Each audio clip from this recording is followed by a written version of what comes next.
Zebulon Pike, the military commander and explorer for whom America's best-known mountain is named, never reached his peak, even though he tried.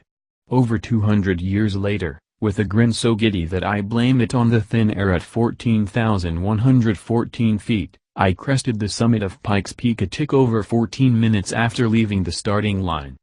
I was behind the wheel of the most fun-to-drive crossover anyone has ever built, the Porsche Macan GTS.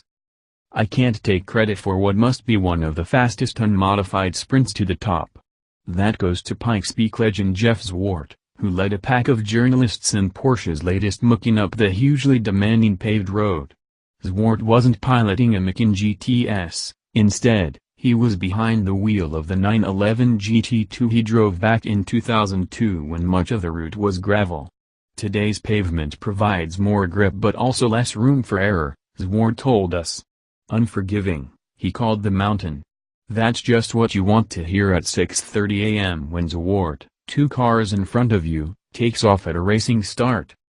Pressed later, Zwart admitted he drove at a fraction of his racing pace while juggling 2 radios, one to communicate with us and one for park rangers to alert him to wildlife on the road, and shifting a manual transmission. Strapped into a Macan GTS, however, I found the trip plenty stressful, but that's because of the blind corners, the narrow road, the frost-heaved pavement, the blinding sun, and, of course, those unforgiving drop-offs.